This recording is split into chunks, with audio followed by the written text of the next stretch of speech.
સુરતમાં cyber fraud કરતી ગેંગનો ત્રાસ વધ્યો છે ત્યારે ગૃહ રાજ્યમંત્રીનું ફેક ફેસબુક આઈડી બનાવવામાં આવ્યું છે। સુરતમાં સાયબર ફ્રોડ કરતી ગેંગનો ત્રાસ વધ્યો છે ત્યારે ગૃહ રાજ્યમંત્રીનું ફેક ફેસબુક આઈડી બનાવવામાં આવ્યું છે। ગૃહમંત્રી હર્ષ સંઘવીએ ફેસબુક અને ઇન્સ્ટાગ્રામના માધ્યમથી લોકોને અપીલ કરી છે।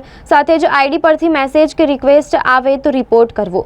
તો બીજી તરફ સુરત પોલીસ કમિશનર અનુપમ ગહેલોતનું પણ ફેક ફેસબુક આઈડી બનાવવામાં આવ્યું। સાયબર ઠગબાજો દ્વારા સુરત શહેરમાં નામાંકિત લોકોના નામે સોશિયલ મીડિયા પર આઈડી બનાવી રૂપિયા માંગવામાં આવે છે।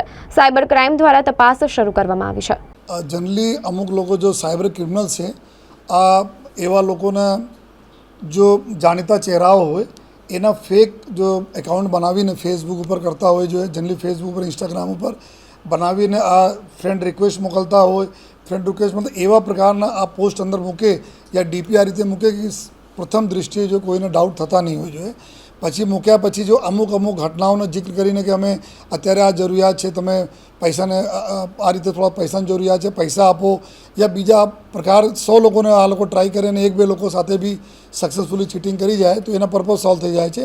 જ્યારે એવા ખબરમાં આવે છે ચાહે કોઈ પોલિટિકલ લીડરશિપ હોય, કોઈ ચાહે અધિકારી હોય યા આપણા જાણીતા જો કોઈ અમારા જો પબ્લિક જીવનના વ્યક્તિઓ હોય જોઈએ તો એવા લોકોના વિરુદ્ધ જો અમે લોકો તો કાર્યવાહી ગુના દાખલ કરીને કરીએ છીએ।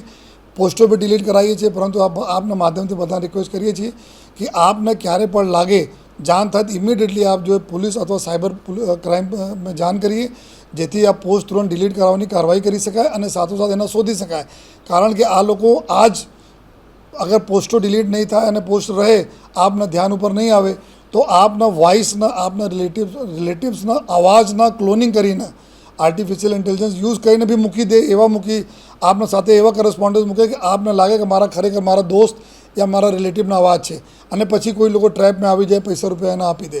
તો મારી રિક્વેસ્ટ છે બધાને જોઈએ કે આ પ્રકારના સાયબર ક્રિમિનલોના સામે અમે લોકો કાર્યવાહી કરતા રહીએ છીએ, પરંતુ કોઈને આપને ઉપર ધ્યાન આવે, આપને કોઈ આ પ્રકારના કોઈ ફેક પ્રોફાઇલ બની જાય તો ઇમિડિયેટલી આપ જો જાણ કરો।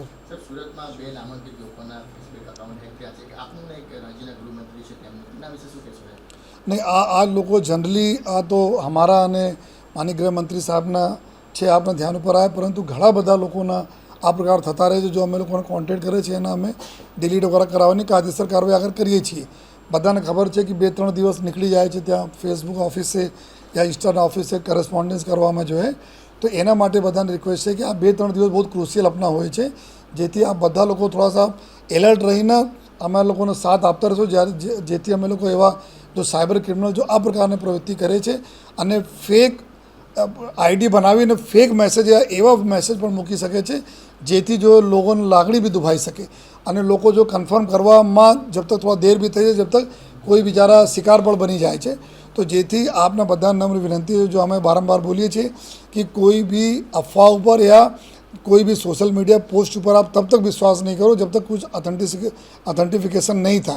कारण कि आ लोग बनावीने અને એવા મૂકીને પબ્લિકના આ વ્યક્તિને સામે કરી દે એવા પર જો ઘટનાઓ બનતી હોય છે।